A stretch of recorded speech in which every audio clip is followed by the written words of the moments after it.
We're going all the way back to the fall and winter of 1976 for this one. I know, I'm old. And granted it's an old story, I promise you it's a good one. And in the summer of 76, my stupid self decided to move out to California. It was a well-meaning venture, I assure you, but a failed one in every conceivable aspect. I'd moved back to Arkansas less than a year after I moved out there, in a place like home, I suppose. But it also might have had something to do with a roommate I had when I was living in Sacramento. I was kind of a latecomer to the hippie movement, too young for the summer of love or the Vietnam protests, but seeing what the war did to my old man was just awful. I was young, real young when he came back, but I remember how different he was, just like a little piece of him was lost over there somehow. So it wasn't until the mid-70s that I got a wild hair up my butt to move out to San Francisco. My old man said he'd give me $100 in bus money if I stayed in high school long enough to graduate. So I did, and that same summer I headed out to San Fran on a Greyhound bus. Only I didn't quite make it. I stopped to see a guy I used to go to camp with in Sacramento and, well, just sort of stayed there. His parents offered me their spare room until I had enough money to carry on to Frisco, but living there made me feel like a bum. So, after squirreling away my first 2 paychecks, I decided to move into a shared apartment with 2 strangers. I meet up with the landlord at the house in question. We do a little walk around and he shows me where I'll be staying. The place was really nice. 3 separate bedrooms, 2 bathrooms, then all the ground floor facilities you could imagine. Kitchen, laundry room, TV room, garage, and the rent was enticingly low considering it was such a nice place. Both guys who lived there were out at work at the time, so I didn't get to meet any of them in advance, and obviously I wasn't permitted to nosy around in either of their bedrooms, so I really didn't get a sense of their personalities. But boy, was that about to change fast. A week later, I moved into the free room and met the 2 guys I'd be living with. One guy was named Richard, and the other guy was named Brad. Richard seemed kind of weird and untidy, but he seemed to mostly keep to himself, while Brad was much more friendly and outgoing. The thing was, Brad was moving out at some point over the following 2 weeks, and he wanted to give me the skinny on Richard before he left. Basically, he asked me how badly I needed the room. I told him real bad. It was either there or be homeless for the foreseeable future. And that's when he tells me that Richard can be cool when he wants to be, but he's definitely a few cards short of a full deck. I asked him what he means by that, and he just replies, "You'll see. Just keep your eye out for other apartments. The Bee generally has some good listings." At first, I just figured I'd waded into some slightly bitter roommate rivalry or politics, and I wanted nothing to do with it. I wasn't about to take sides after having been there for a grand total of 5 minutes, so I decided to play it diplomatically. But Brad was right. Richard was really weird. And not even weird in a fun, hippie way. He wasn't just waving his freak flag high, man. He was the freak flag, all on his own. First time I noticed was when I walked into the kitchen and Richard was sat at the table, reading a newspaper while holding an orange on top of his head. I asked him what he was doing, and he replied something like, "Absorbing vitamin C." I laughed, thinking he was just being silly, but when I turned to look at him, deadpan. The guy was deadly serious. I start explaining that's not how nutrition works, and he responds by telling me not to lecture him on what goes on in his body, how it was his body and he knew best about it. Naturally, I'm just like, okay, dude, whatever you say, being as non-confrontational as possible, but the second I saw Brad, I conceded that he was right. Richard was crazy. Just how crazy, I had no idea, but I was sure about to find out. Richard's behavior remained curiously strange until the time that Brad moved out. It wasn't anything too scary, just stuff that made you roll your eyes or shake your head. Like at one point, we're eating dinner in front of the TV, and Richard kind of sits up, stares into space for a moment, checks his own pulse, then says, My heart just stopped beating. Brad seemed to have learned his lesson how to deal with such insane behavior because he falsely expresses some mild concern before suggesting Richard go take a nap, which he then does. Like some hypochondriac child, he finished his dinner, then goes to take a nap to alleviate his, what, his dead heart? I have no idea. Like I said, it wasn't scary, just kind of annoying. All the scary stuff came after Brad moved out. In fact, I think Brad was the only thing keeping a lid on Richard's behavior, because the same day Brad leaves is the same day Richard took a turn for the worse. So, like I've mentioned, I was working part-time in Sacramento, working 5-hour shifts, 4 days a week over at a nearby grocery store. One day I get back from my shift and Richard is standing over the bathroom sink, looking into a piece of broken mirror he'd propped up against the counter, and he's shaving all his hair off with a straight razor. "New haircut, buddy?" I remember asking him. "No, it's my skull. I think it's fractured." "Well, better get down to the hospital, Dickie boy. I hear those can be quite serious." I'd pretty much adopted Brad's approach wholesale by that point, kindly acknowledge and then disengage. But Richard responds by telling me that not only is his skull fractured, but that he can feel the plates moving around under his skin. Now, I'm no doctor, but I was 99% sure that that was impossible. And when I took a look at his request, there was no bruising, no blood, nothing. He's just having another one of his hypochondriac health scares. One time we're having dinner and Richard dropped me a compliment on my sausage gravy. It was like a double compliment, since it was my mom's secret recipe too. Turns out Brad was right. Richard could be nice when he wanted to be. But then he somehow managed to ruin the moment by saying something like, "Yeah, you're a real good cook. Much better than my mom.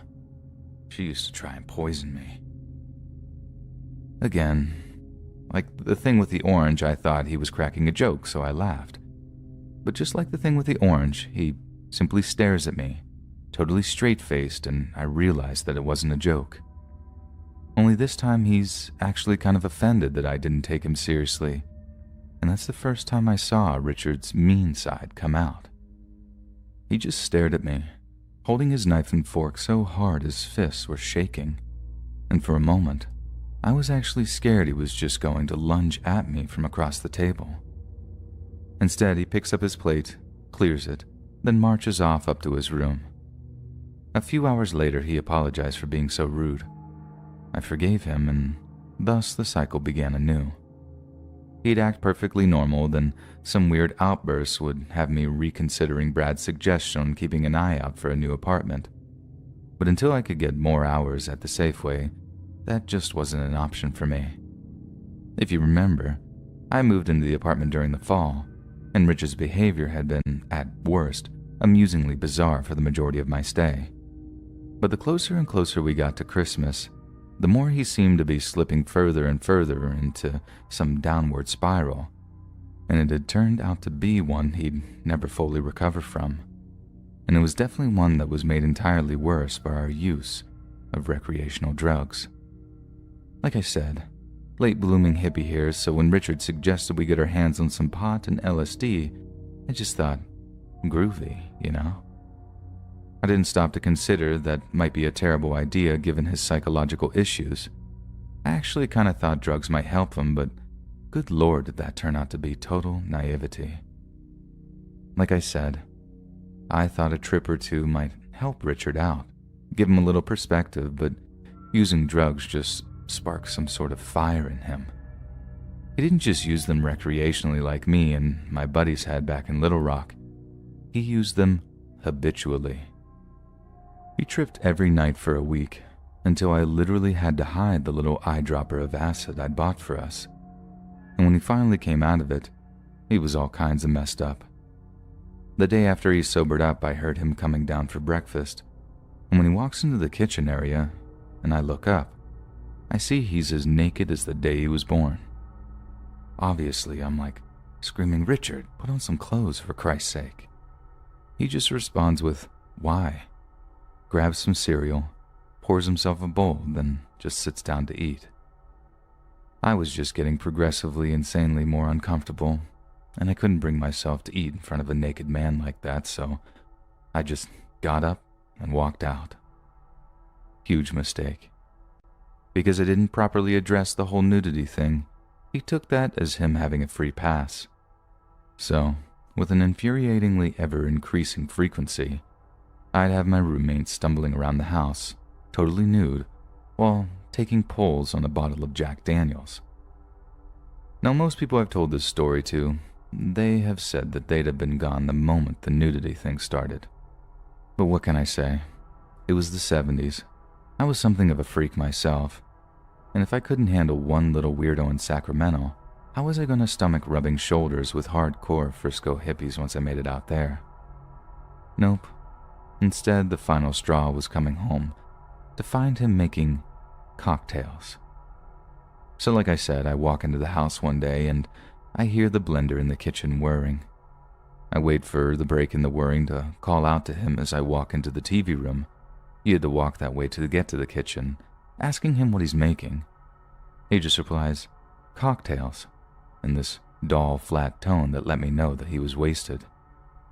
But when I enter the kitchen, I get this strong odor of whiskey, along with something else.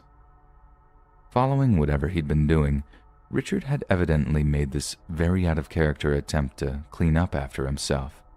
But he hadn't been completely thorough, as on the plain white countertop, I could still make out what looked like streaks of some thick red liquid. I walk over, run my finger over a patch of it, rubbing it together between my fingers before feeling that it has a distinctly sticky texture to it.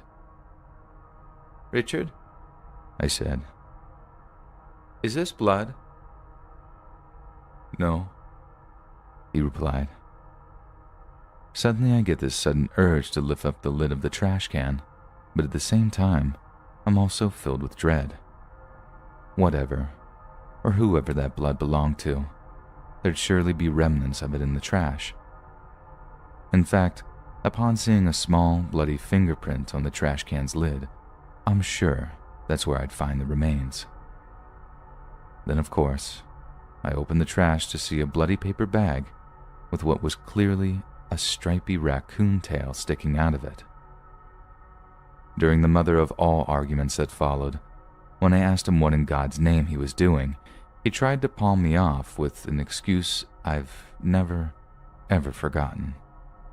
He briefly stops the blender from whirring and says, "It's going to stop my heart from shrinking," then carries on grinding up this reddy brown mess of soda, ice, and what I could only assume was raccoon meat. This crazy monster thought he had some rare medical condition where his heart was basically wasting away, and the cure was to blend the organ meats of trapped animals with Jack Daniels and Coca-Cola, of all things. Like I said, that was the final straw, and by that time, another guy was living there with us too.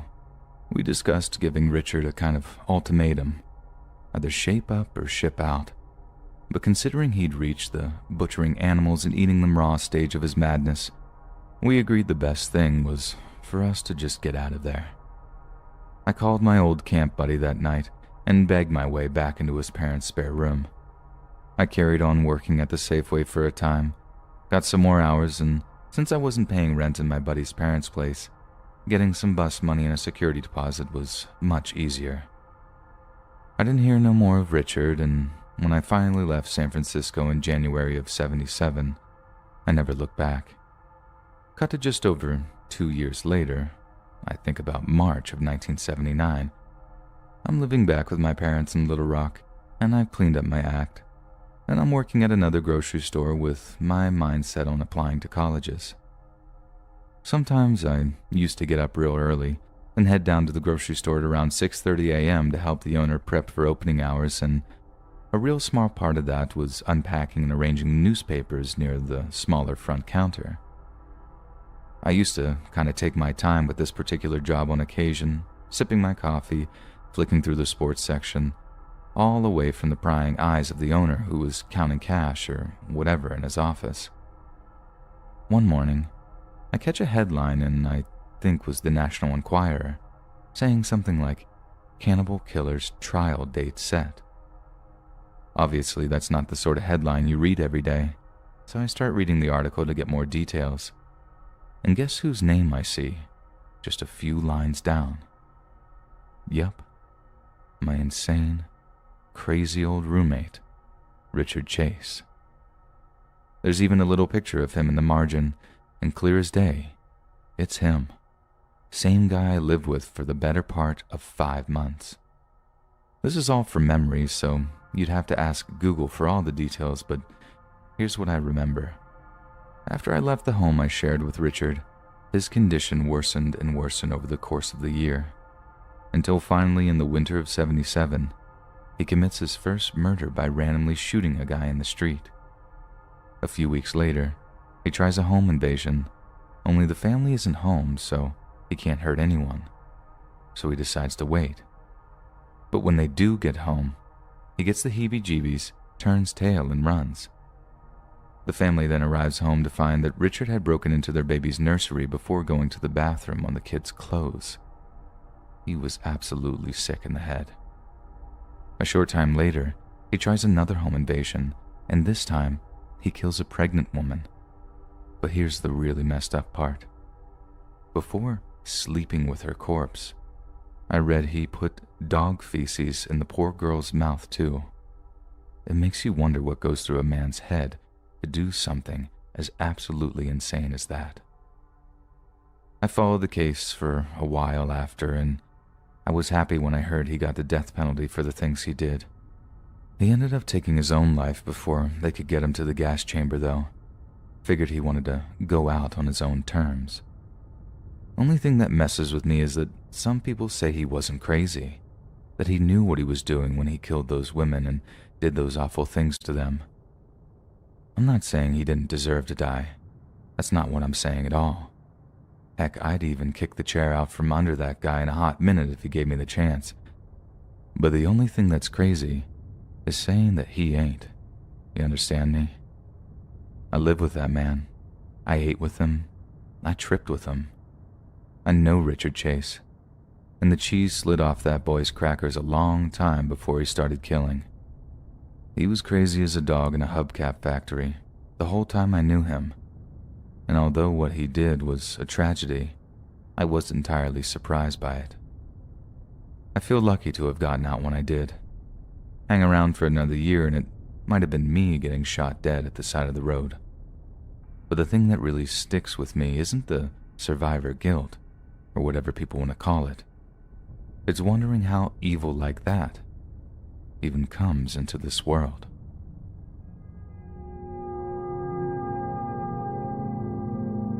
It was Halloween 2012, my senior year of high school.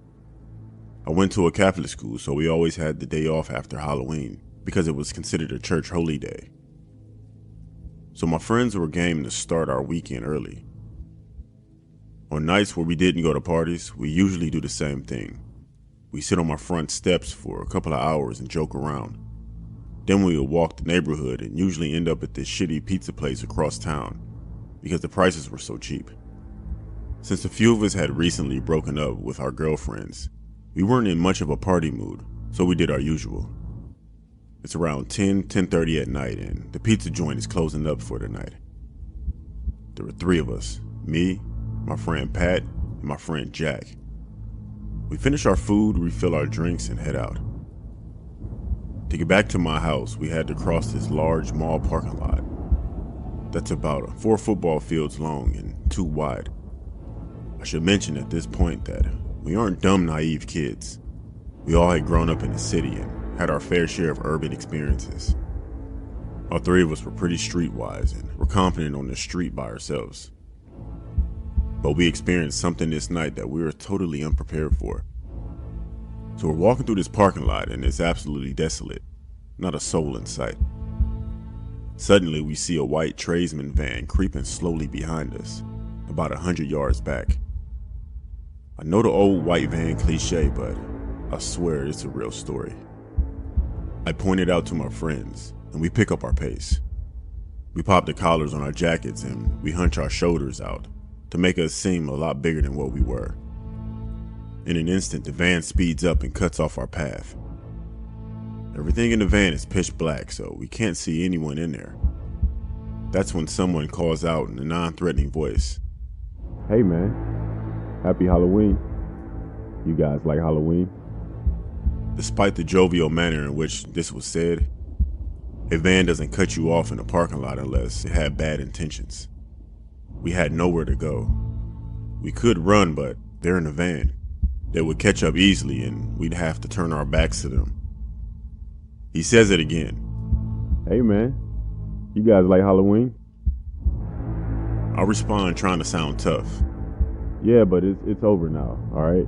So, we're heading home and you're in our way. Nah dude, it ain't over. We still got tons of candy in here. The tone suddenly shifted and still we can't see anyone in the van. Three of us puff our chest out and get ready for a fight. After a brief silence that felt like it dragged on for hours, Jack cuts the tension by sternly saying, Hey, listen up, man. I don't know what you think you're about to do, but if you don't leave, it's gonna be a problem.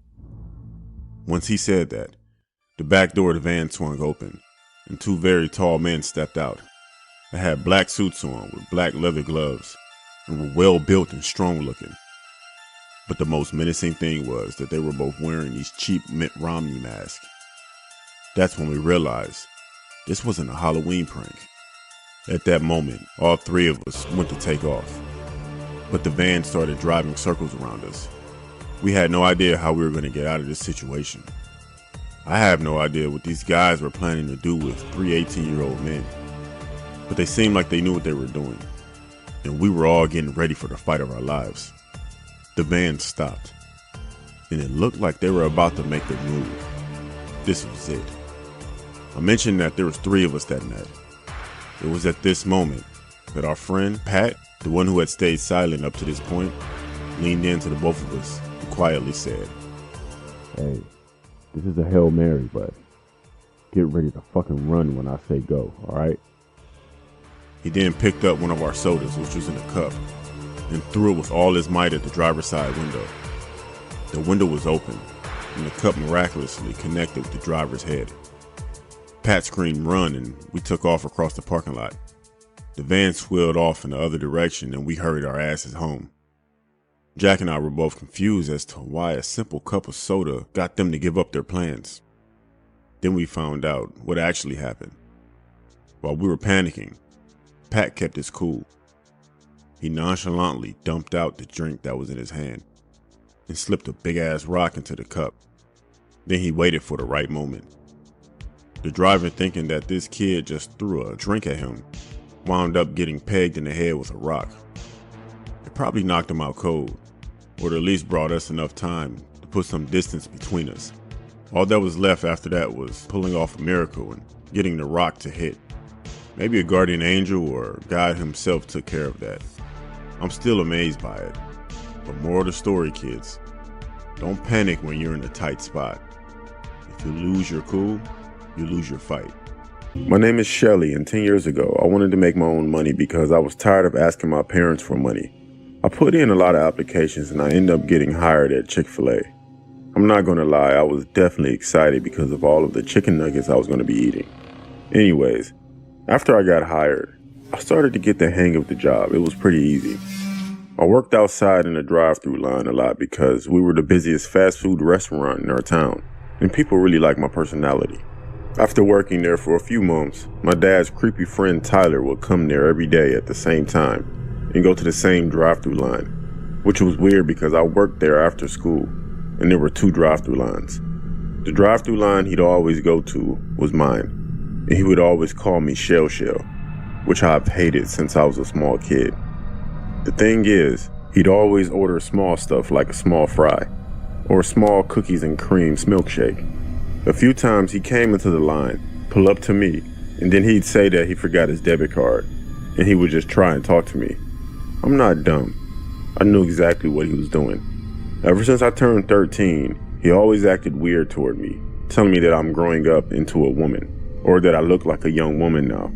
There was this time when my parents were having a get-together with family and friends, and I yelled out to my parents that I had to pee, and I ran upstairs.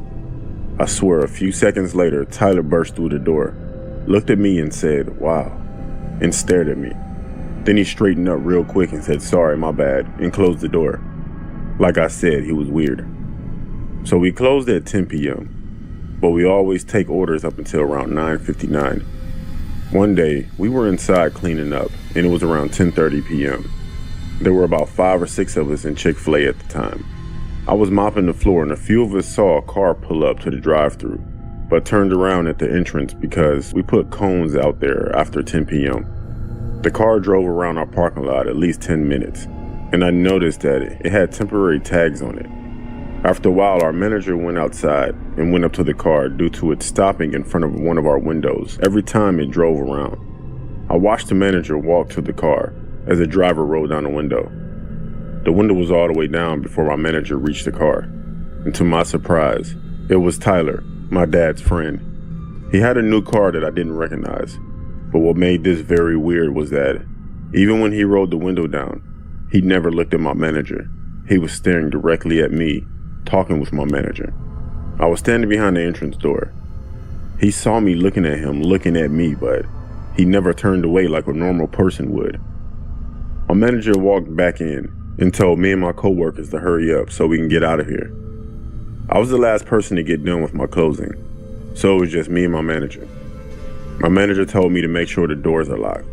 I told him okay, then I went to the bathroom. I figured I'd lock them once I'm done. As usual, I was on my phone while using the bathroom, and the bathroom door opens.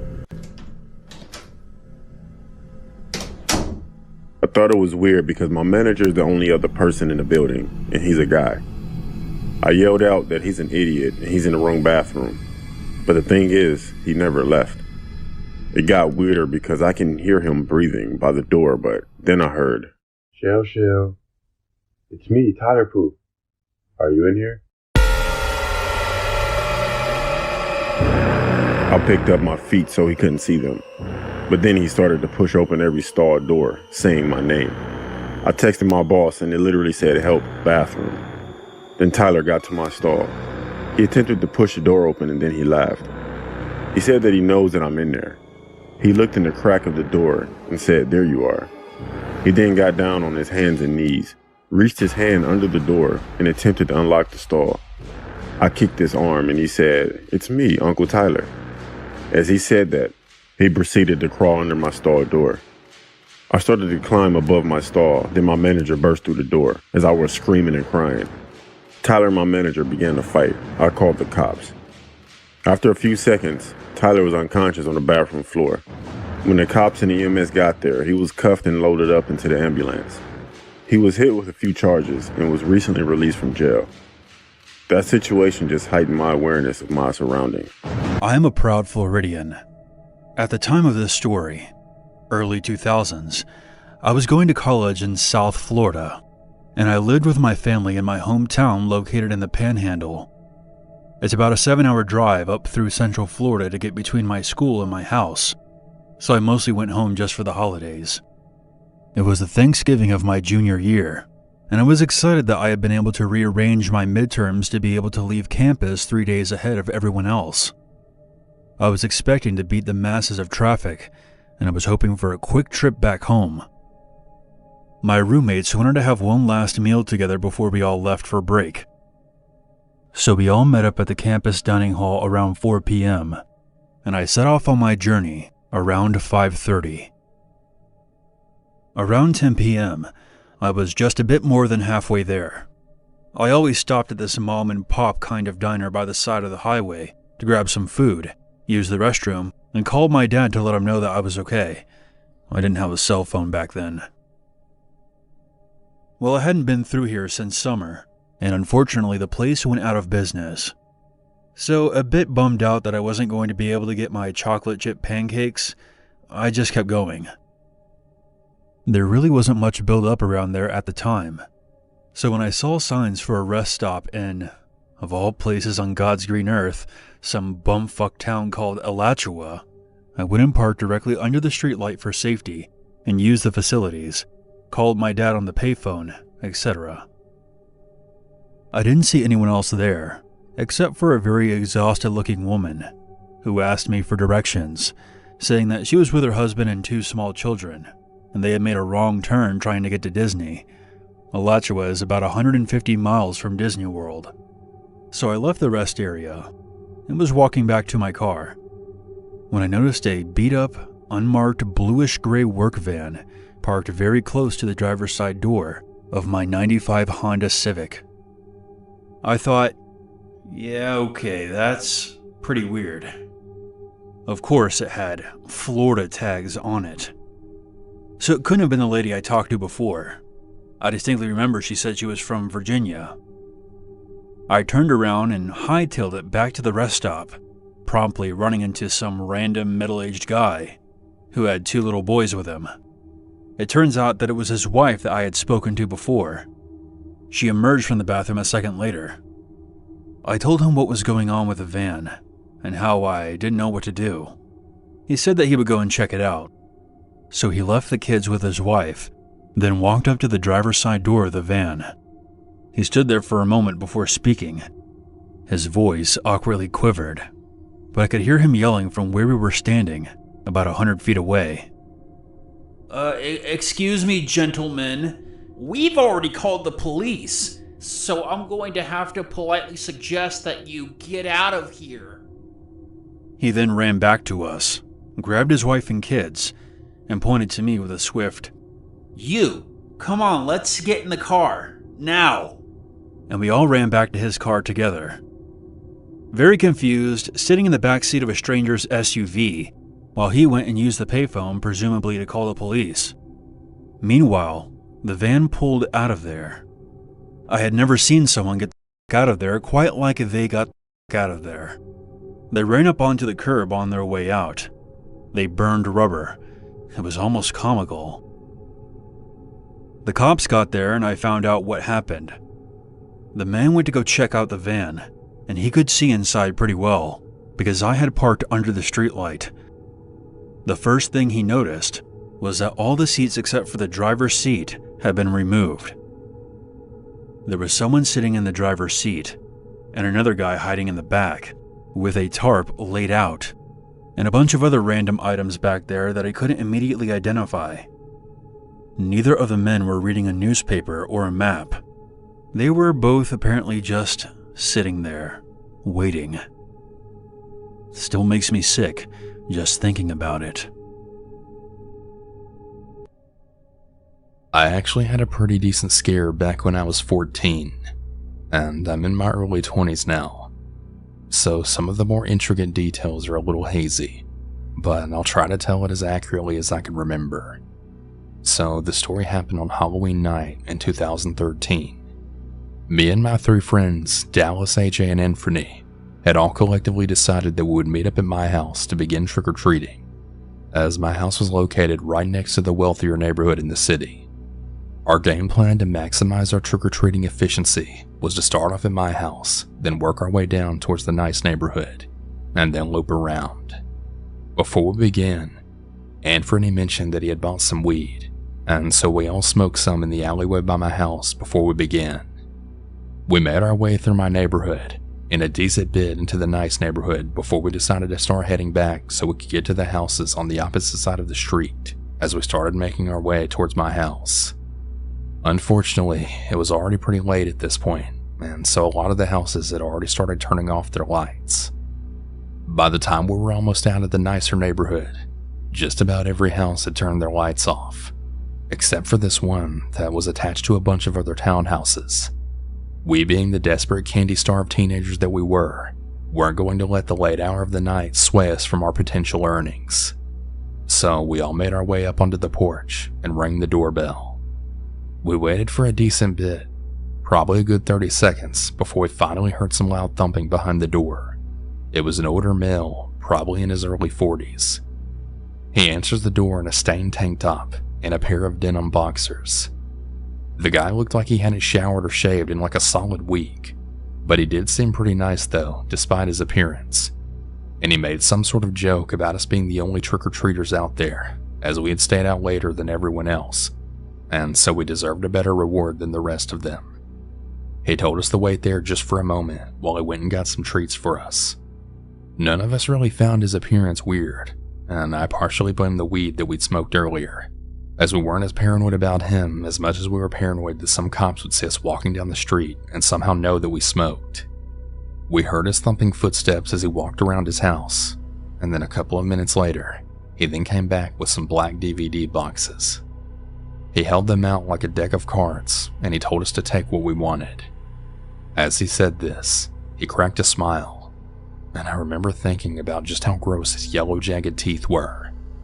We looked at the covers, and they were all adult movies, some of them not even featuring females on the cover. AJ made a comment about the movies, saying we just wanted candy, but the guy just smiled wider with his crooked yellow teeth seeming to stick out of his mouth, and then he said, I know what kids your age like to do. Don't worry. It's okay. You can trust me. I'm cool. At this point, me and my friends all began awkwardly shuffling away from the porch, politely declining his offer, when the man put his hands on his underwear, then started rubbing himself as he begged us to stay and then come inside so we could watch movies together. He said that he'd let us eat all the candy we want, and other really disturbing things. While he was still going on his tangent, me and my friends all collectively decided to book it towards my house. Pillowcases full of candy awkwardly being shuffled in our arms. We ran out of the nice neighborhood and down this large hill that the nice neighborhood sat on top of, before forking it left onto the city street that would lead to my house. Before we made it out of the nice neighborhood, I remember looking back and seeing the grown man chase after us for the first part, but then giving up shortly after and going back into his house.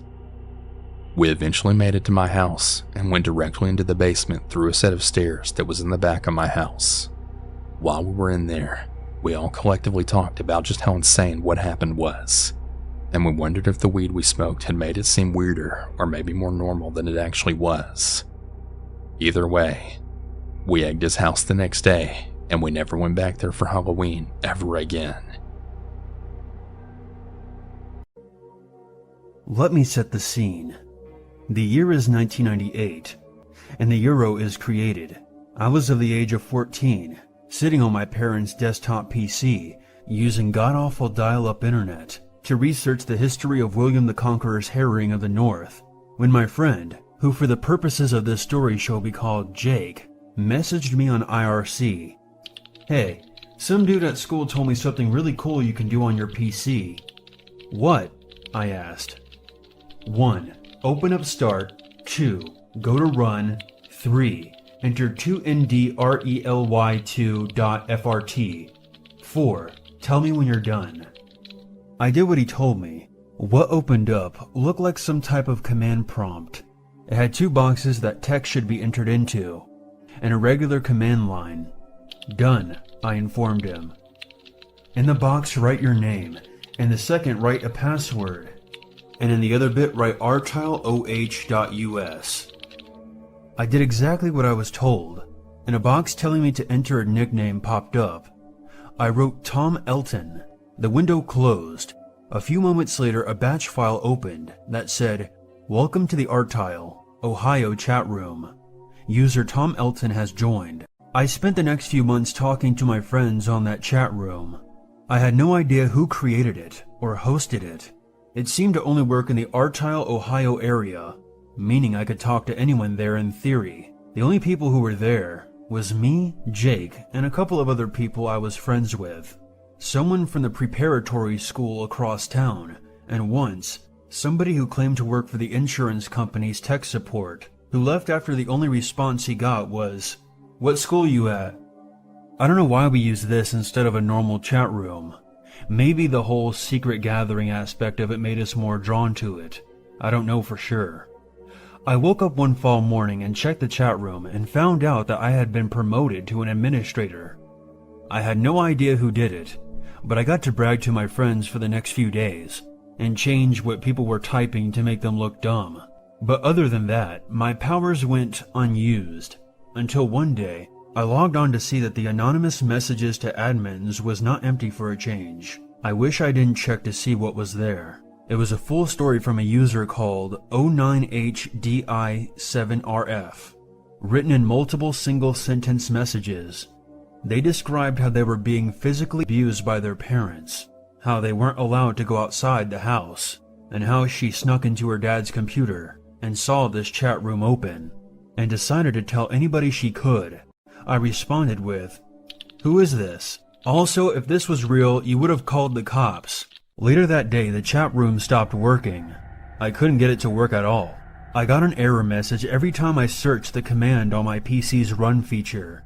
I was royally pissed off with the fact that me and my friend's secret hidey hole was now dead. 2 days later, what do I see in the news?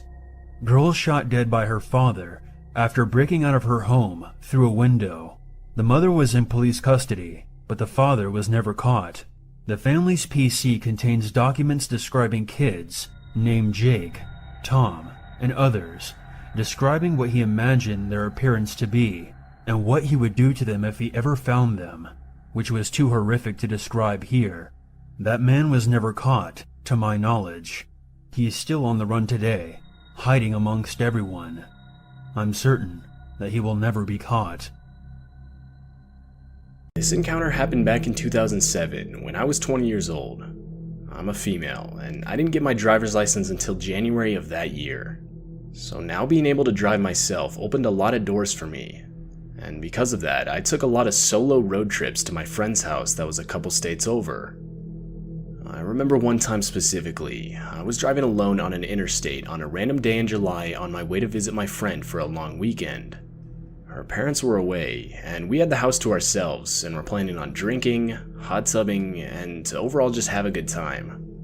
It was a Friday, and I had left a lot later than I wanted to. It was dark at this point, and being a new driver, driving in the dark made me pretty uneasy. After a few hours, I stopped at a gas station to fill up and get some snacks for the last part of my drive. I was heading into the store when a man, maybe in his early 40s, approached me. He was only around 5 feet tall and had on a plain black tee and jeans with dark brown hair. I noticed he had come out of a black pickup truck and only moments ago parked a few spaces away from my car. The guy had a super intense stare that immediately creeped me out. As he caught up to me, he tried starting a conversation by asking if I was from the area, where I was headed, and if I knew of anything fun to do. I quickly replied with no, shaking him off as just another creepy dude. Though, surprisingly, he then invited me to go play mini-golf or catch a movie with him. Without even looking at him, I declined his invitation and continued towards the store. Quite honestly, I was shocked he asked me to do something with him. The whole vibe was off. It was pretty uncomfortable and just random. As I was entering the store, I could then hear him yell a stern "hey." It was super aggressive and uncalled for, that it even startled a family walking out of the store. Though I just ignored it and continued inside. Shortly after, I could tell the guy followed me. He was clearly staring at me, so I went to use the bathroom and stayed in the stall for at least 10 minutes texting my friend about the guy. Thankfully, when I came out, I couldn't see him in the store anymore. I then went out to put gas in my car, and was again relieved as his black pickup was nowhere to be seen. Though, to my absolute horror, as I was pulling out of the gas station parking lot, I could hear someone persistently honking their horn. I looked in my rearview mirror and I could clearly see the same black pickup behind me. The guy was now shouting and signaling me to pull over to the side. I of course freaked out, stepped on it and pulled onto the on-ramp back onto the highway. But the guy was following me. I called my friend extremely terrified. I drove really fast, and looking back, I'm lucky I didn't get into an accident. The guy didn't follow me for that long, and I think only after a few exits he was gone. Though, even still, the last hours of my drive were extremely tense. I didn't stop for the rest of the trip, and never saw the guy's car again. I remember checking my mirrors constantly the rest of the way. Eventually, I got to my friend's house safely, and we actually had a nice weekend despite the encounter. The whole thing was definitely creepy, but over the years I didn't think too much about it. That was until around 6 years later, when the memory would once again come fresh in my mind. I was talking with another friend of mine who was big into serial killer documentaries and things like that. I remember at one point I had mentioned my encounter, jokingly suggesting that the man I had met was a serial killer, and explained to her my experience. She was fascinated, and therefore wanted to Google active serial killers in the area of where I experienced it all. But the first guy that came up made my heart drop. It was a man named Adam Leroy Lane. I instantly recognized the guy. There was no doubt in my mind. That was the same guy I had encountered at the gas station that night. Both the time and the area were a match. The man had 3 convictions. It was 2 counts of murder and 1 count of assault. This discovery has haunted me ever since, and caused me to be much more cautious in public at night. My heart goes out to the victims of this man and their families. I've been grateful every day since that I didn't become one of them. The whole sad mess started in May of 2011. I've been living in a 2-bedroom house next to campus for 2 years. No girlfriend to speak of and incredibly lonely. So when Rachel moved in next door, I was praying for a shot. I was so lonely, in fact, her 10-year-old son didn't scare me off. Being a tall, buxom redhead made her my dream girl. I say girl, but she was 30, a woman and almost 8 years older than me. Hellos and how are yous were shared each morning, and I did my utmost to keep her from noticing how creepy and awkward I really was. The way in which I fumbled over my words, as embarrassing as it was, didn't drive her away. As the months compounded, our talks became more personal and I less nervous. Before I knew it, she had asked me to take her out, and I agreed. I was still a poor student, but even with that, our dinner went well and we progressively drew closer and closer. Her son actually turned out to be a cool kid, and he and I would often play video games together. I did my best to not appear as if though I was trying to be a father to him, more of a friend, really. The situation did cause me to wonder why his father wasn't in his life. The possibility of him being dead did enter my mind, and I thought if I asked, it may bring up unresolved issues. The truth would turn out to be far worse. Things really hit the fan when her ex-husband arrived unannounced at her house. I wasn't there when he showed up, but the fight between the two clued me in. At the time, I was just waking up and heard yelling coming from across the street. I peeked through the blinds in time to witness him hitting her across the head and body. This instance would be the first of many and was the moment I knew what we had was over. Long ago, I learned the hard way to not get involved in an argument between partners. If you're lucky, you get out unscathed, but if you try to be the hero, the effort rarely gets rewarded. Even if she would have asked for help, I probably wouldn't have done it, but she never did. In fact, for the remaining time her and her son lived there, no words passed between the two of us. The ex would move in not long after and stayed until they moved out. A few times her and I would share a passing look, her eyes projecting an air of regret and apology, but nothing became of it. I made the choice to move in, just as she had. Many times more I would witness the abuse, and at least once she knew I had. No one was going to save her but herself. I did have one more brief conversation with her son. He let me know his father had returned home from jail and the whole family was about to move across town to a trailer park. This talk was probably more of a way to let me know what happened than a friendly goodbye. I thanked him and said a goodbye myself. They moved the next week, and that was the last time I saw either of them. Despite the overwhelming feeling of loss I carry with me, the truth is she was always too good for me. An unconfident and shy boy was never a match for a beautiful young woman. At least that's what I tell myself. No matter how brief our time together was, it was the best of my life, and I pray nightly I'll feel that joy again. I dated my last serious boyfriend for around 6 years, and throughout the whole of those 6 years, I always received pokes off of a fellow on Facebook. I didn't think too much of it, and we had like 30 friends in common, so I figured maybe I had met him somewhere along the way. Besides, he was muscly and quite attractive, so having the additional attention was fun, I guess. A couple of weeks after my ex and I split, he private messaged me asking me if we could meet. We chatted for a while and I eventually agreed to go for a meal with him. On first date terms, it was a pretty lovely one. Nice meal, walk under the stars, blah blah blah. After a few weeks of seeing him, I noticed little traits in his behavior that I found to be particularly strange. He would never let me in his house and would leave me standing outside. One day I stood outside of his house for 45 minutes at 10:30 p.m. as we had walked there. I didn't know where the hell I was, and he decided that I had given him the hump for no apparent reason. This is where I should have bailed out. The following Friday, I figured I would give him the benefit of the doubt and invited him round. He stayed for 9 days. I had to text a friend asking her to pick me up and not invite him just to get him out. I figured I would leave it now until he turned up on my doorstep the next day. I told him I wasn't very well and that I had a pretty serious urinary tract infection, which was met with a lot of accusations of cheating and even being a slag. This was the final straw, and I told him to leave and not to bother contacting me. Every day I received text after text, missed call after missed call. I blocked him on Facebook, so he messaged all of my friends begging them to convince me to take him back. Hell no. I figured that after some time he would back away. Things went quiet for about a week. It was bliss until I received a call off a number I didn't know. It was asking me who the man was who had just walked in front of my door. It was my father, by the way.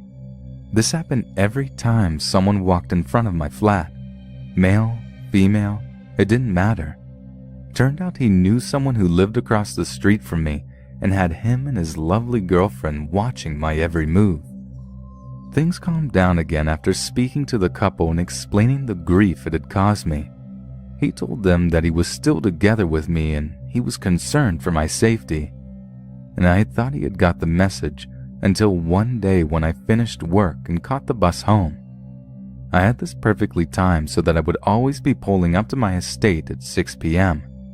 As I strolled down the hill to my estate, ready to cut through the alley towards the garages, I noticed a figure tucked away in the shadows in the corner. It was him. I kept my head up and marched onwards to my front door. He followed a distance behind until I reached the door and ran after me and chased me up the stairs in the block of flats I lived in. I told him I wasn't interested, that he was scaring me, and that he needed help. And this is where he thought that maybe a hug would change my mind in this situation. After letting out a massive scream from my neighbor, he was escorted out of the building and was told that if he returned, it probably would be the last thing he had ever done. At least I have learned now not to date people off of Facebook and at least run a background check on any future partners.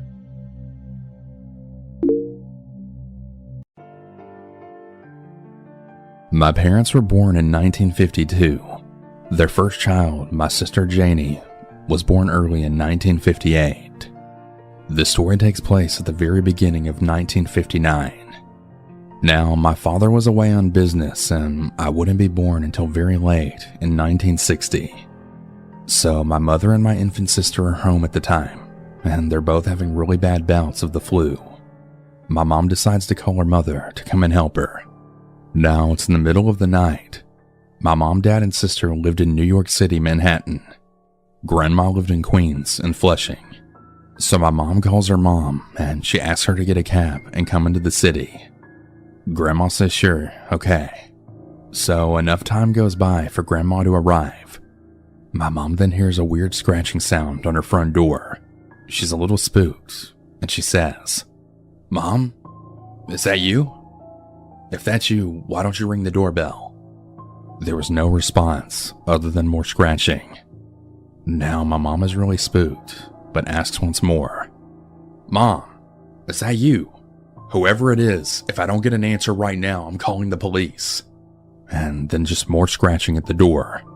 So as you can imagine, my mom picks up the telephone and then dials, I guess in the late 1950s, just the operator, since there was no 911 yet. "Hello, my name's Miss O'Donnell. Someone's scratching at my front door, and they're not answering when I ask them to identify themselves." The operator then says they'll send a car over. The cops arrive fast. They find outside the door a very old man in his pajamas, barefoot too. He was a neighbor, and he lived on another floor with two of his daughters. He had some kind of senility or Alzheimer's and had gotten out somehow, and his only crime was trying to find his way home. It's honestly kind of sad when you think about it. He was really lucky that he had picked my mom's door to try and get into. Any other apartment, and no one would have heard him, and he would have gone outside in bare feet. And it was like single digits outside at the time, midwinter, and like 3 o'clock in the morning. His daughters came down the next day and had thanked my mom for saving him, and apologized profusely for their dad disturbing her. This story happened about a year ago.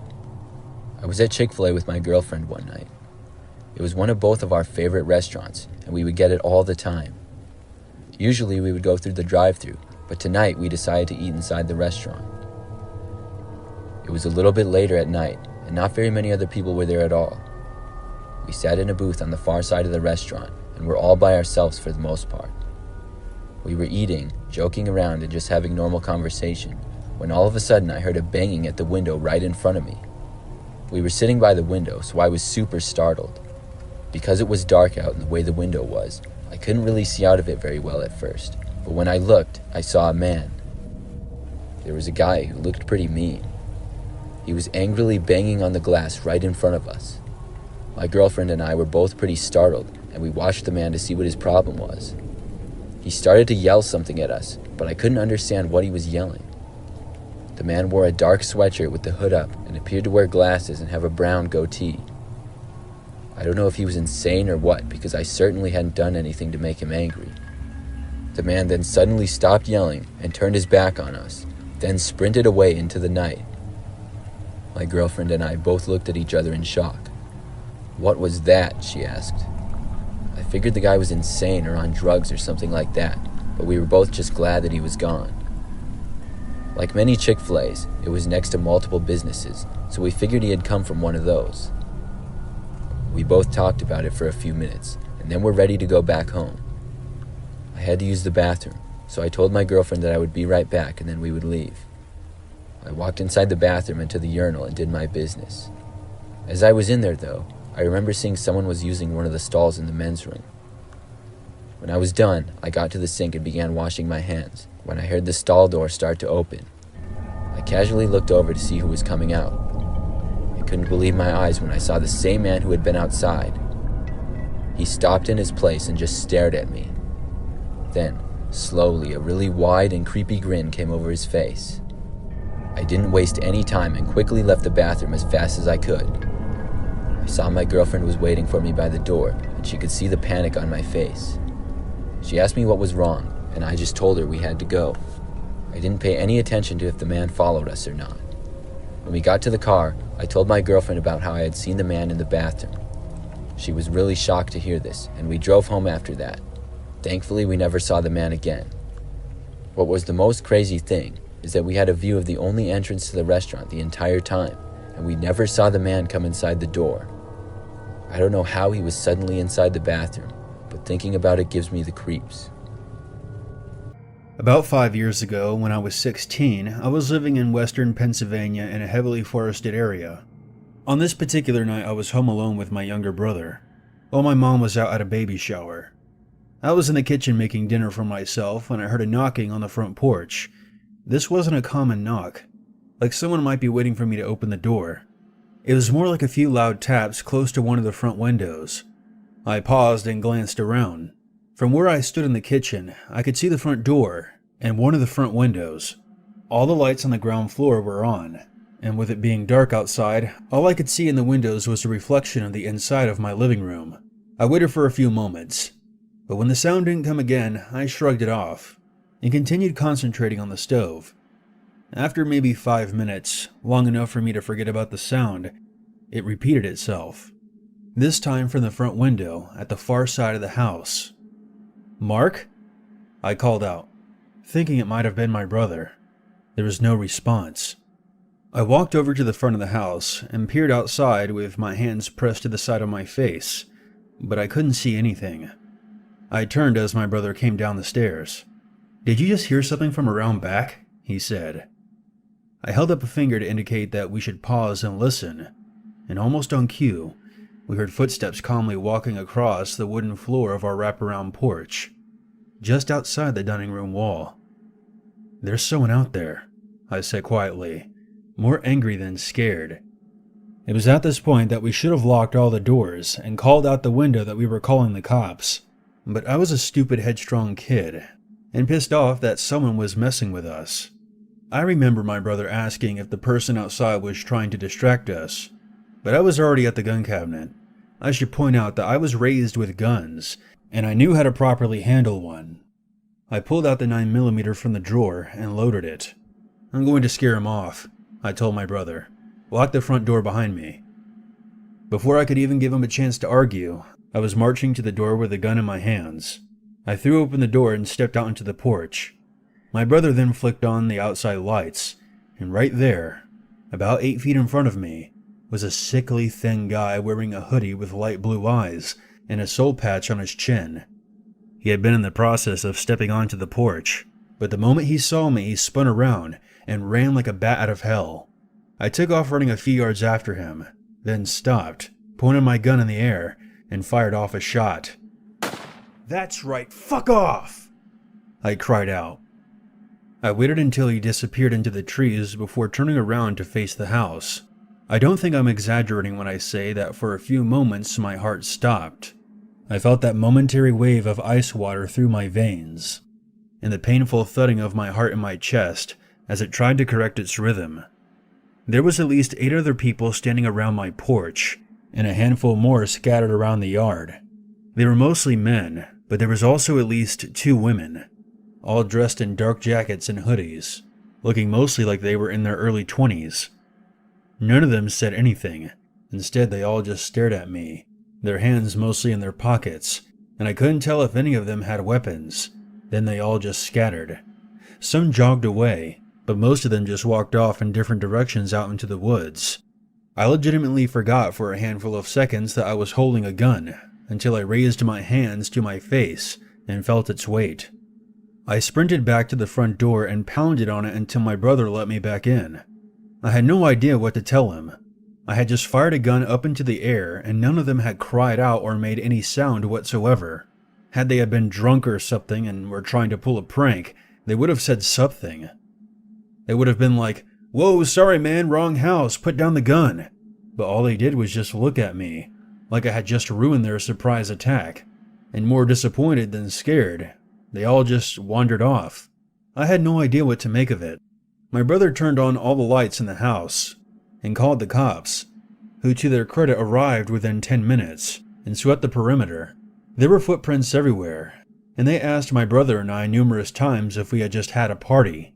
I kept telling them a dozen or more people had just been loitering around our house in the darkness, but the cops didn't seem to take it that seriously. They asked if the strangers had threatened us, and I had to admit that they didn't in any direct way. They confiscated the handgun after I told them that I fired off a round, but they eventually returned it. I have no idea to this day what those people were doing that night outside of our house. My brother suspects that they were part of some kind of cult, and maybe have been setting up to perform some kind of ritual, and maybe that we were set to be human sacrifices. I thought it more likely they intended to break in and rob us, but saw the gun and bailed. That doesn't explain the silence though. None of them uttered so much as a sound as they looked at me and just, as if instructed by some signal, scattered all at once. I've read that during alleged UFO sightings, people can become hypnotized by lights that appear above them, and they wake up hours later in entirely new locations having no idea what happened or how they got there. I can't dismiss that kind of possibility. They all seem to be hypnotized. That group of people has never returned, and I haven't even caught a glimpse of anyone I recognized from that night in town. We bought a dog not long after. If you went to school any time from the 90s onwards, the chances are that you've at least experienced a lockdown drill, maybe even an actual lockdown. Obviously, not all of them end in tragedy. Some schools go into lockdown because of a crime committed nearby, or because some parent forgot to wear their visitor's badge. There's lots of different reasons. Most of them have nothing to do with an actual legitimate threat to students. But better safe than sorry, right? I went to school in a post-Columbine world. Lockdowns were always taken very seriously, despite the fact that we lived in a fairly isolated area where most people knew each other. There were regular petitions to allow teachers to carry guns in school. Who knew how long it might take the police to arrive if something were to ever happen? But obviously, I'm not here to debate gun control, so I'll get to the point. Most lockdowns are drills, but I'm going to tell you about one that wasn't. I've always been a pretty nervous and paranoid person. For example, throughout middle and high school, I despised being in the cafeteria because I always seemed to get stuck sitting in some corner nowhere near an exit. It made me anxious, realizing just how much distance I would have to cross just to get out, even if something as innocent as a food fight were to occur. In upstairs classrooms, I would occasionally glance out the windows and ponder where or not the drop might kill me, or if I could make it out with just a broken arm or leg. In downstairs rooms, I would tend to sit near the windows unless I was forced to sit somewhere else. Admittedly, this was also because I just like to look outside and daydream. But like most routines, after enough repetition, you get used to almost anything. If you work in a school, you probably know this like the back of your hand. In the event of a lockdown, teachers are supposed to lock the doors, turn out the lights, and herd students into a part of the room that can't be seen from the window panel on the door. This always seemed a bit ridiculous to me. I once had an English class in a room where the only spot that you couldn't see people from the door was, ironically, right next to the door. The idea of us just lining up there while someone jiggled the knob outside sounded horrifying.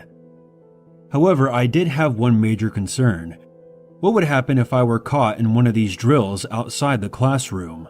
Was I supposed to run and bang on the nearest door, hide in a closet, run outside? I always figured if it came down to it, if I was near an exit and it seemed like the real deal, I would take my chances running outside. Teachers never really told us during drills whether or not they were real, but someone always knew. There was always that one kid whose mom worked at the school and would tell everyone else that they weren't real and that there would be a fire drill the next day or something. They have a special code for when it's real. A girl named Kelly once informed our entire algebra class, if they say lockdown 3 times, it's only a drill. 4 times, it's for real. We all snickered, but what she said lingered in the back of my mind every time the principal went on the loudspeaker, voice crackling throughout the building, and I always counted, awaiting for that 4th time. 11th grade swung around.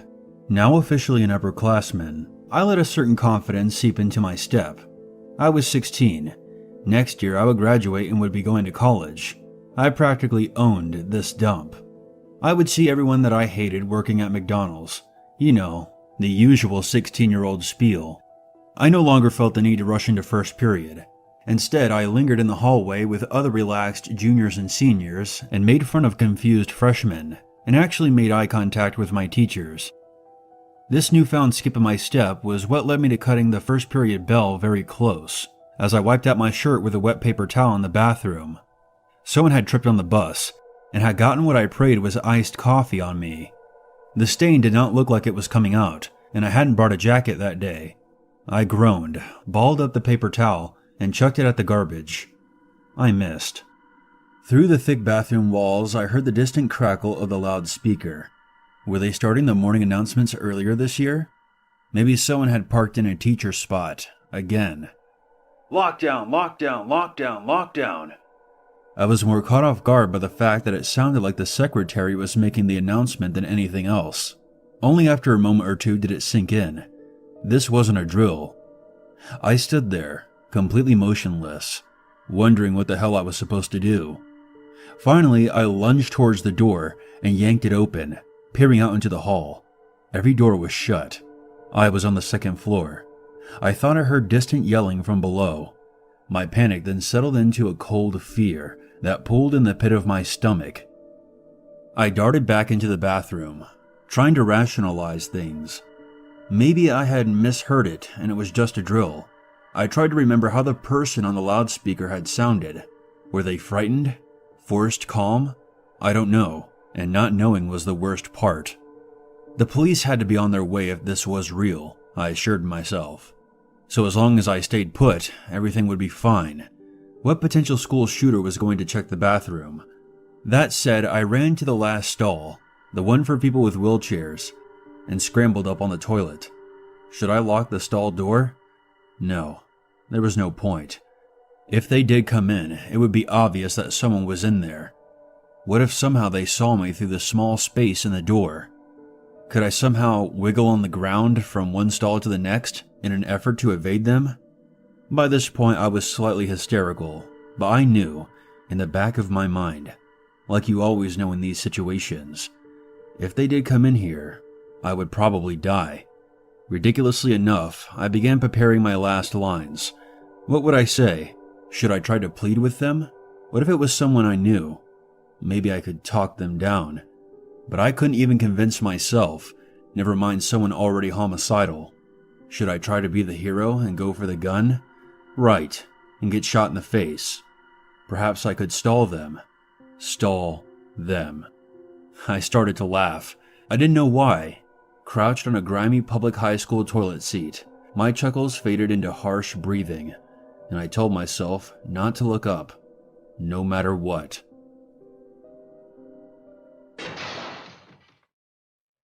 I heard a loud noise from down the hall and flinched, although I had no idea what it was. I tried to still my breathing, and only succeeded in feeling faint. And then I heard it. Footsteps. I was sure of it. Maybe it was a cop, I told myself. The footsteps drew closer. I hadn't been raised to be religious, but right then and there, I started to make bargains. I didn't care if I got shot, as long as it didn't kill me, or paralyze me. Actually, that might be worse. I just wanted to go home. If whoever was in charge of this shit just made sure I got home, I would do whatever the hell they said for the rest of my life. Maybe they didn't have a gun. Maybe it was a knife. Maybe I could get out of this with a few nasty scars and a story. The bathroom door opened, and I went blank. I'm not sure how to describe it. I felt completely removed. I was there in the stall, but also, I wasn't. Like maybe it didn't really matter much either way, like I was beyond all of it. For a fleeting second, I wondered if I would collapse and die of fright. I knew they were there. I heard them. The first stall door swung open with a groan, as did the second. I tried to close my eyes, but I couldn't. My eyelids refused to cooperate. The third stall door opened. I was convinced I could hear them breathing. I wondered what they were thinking. Were they excited? Could they hear my breathing? God, I thought, don't let it be someone I know. The next stall opened, and the one after that was mine. Suddenly the loudspeakers crackled on. Lockdown is now complete. Students and staff, thank you for your cooperation. The person in the bathroom paused. They then turned and left, doors swinging quietly behind them. I didn't leave that stall for another 5 minutes. My first period teacher was very annoyed, but I didn't really care. I informed him about what happened, and he called the vice principal down, and I relayed my story to her. She seemed skeptical about my claim, and told me that the lockdown this morning was only a drill. The staff at the school was questioned, but no one had gone into the bathroom during the lockdown to check for students. I never really heard any more about it, but I am certain that there had been someone in there with me, and they came very close to finding me.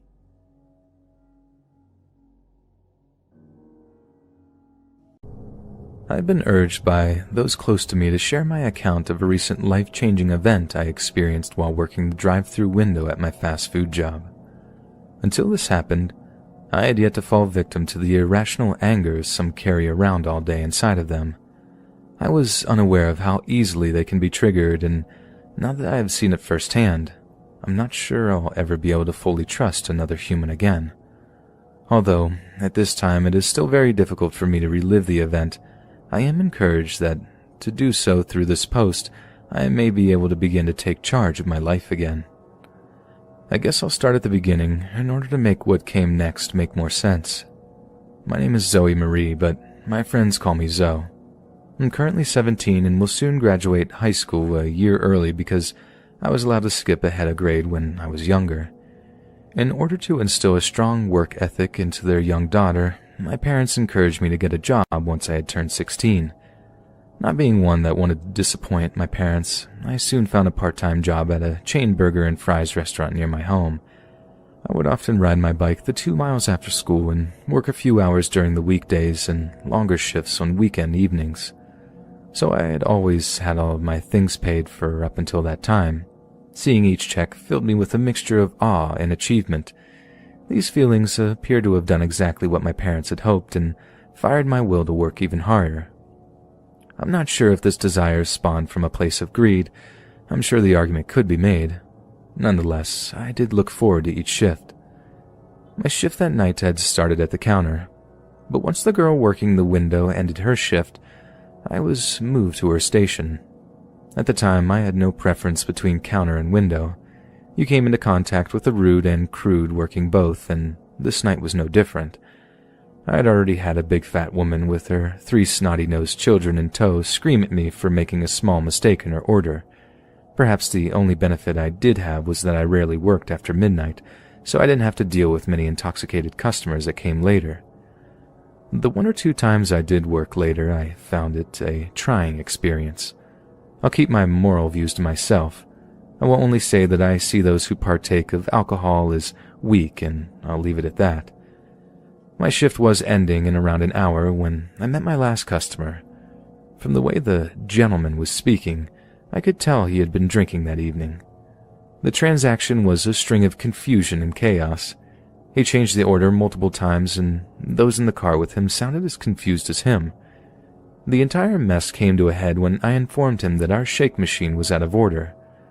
I'm aware that most drive-thru workers will use that as an excuse, but I promised that night it was certainly broken. When I told him this, I was assaulted with a tirade of curses and derogatory names, and then he went silent. At first, I believed that there was something amiss with the headset, but I was wrong. The quiet was shattered by the squealing of tires. The cry of the tires was almost instantly joined by the roar of gunfire. I still believe to this day the only thing that saved my life was the sound of the tires. When I heard them, I leaned a bit forward in the window, almost putting my head out of the doors. I had only expected an angry confrontation at that second, but coming face to face with the barrel of his gun as he extended his arm from his window, I instinctively ran for cover. The countless bangs from the gun and the screams of my fellow employees seemed to last a lifetime. No matter how I tried to drown them out by covering my head with my arms, they remained just as horrifying. I'm not sure when the firing finally stopped, but I didn't even consider raising my head until another of the employees shook me. I guess at the time he was checking to see if I had been struck by any of the bullets, but regardless of his intent, I hesitated a moment before I sat upright. To my dismay, 2 of the others working that night had been injured, and although neither of them died, I couldn't return to that restaurant or any of its kind for quite some time. Just now, over 6 months after this happened, can I finally see a business with a drive-thru window without having a panic attack? In the months since the attack, I have spent a large amount of time and energy in counseling in the hopes of regaining my courage and ability to be a useful member of society again. Whether it's due to feelings of guilt or fear, the road has been a hard one, and if it were not for the sense of purpose and the hard work ethic my parents have helped foster in me, I may not have even made it through school. Despite my heartfelt hopes and many prayers, the police have yet to find or arrest the thugs that attempted to take my life because of a freaking shake machine. The best I can do is continue to have faith in law enforcement and the universal force of right. I know someday, some way, they will be made to pay for what they have done. The only real solace I can find is the fact that no one has lost their lives because of something I did or said.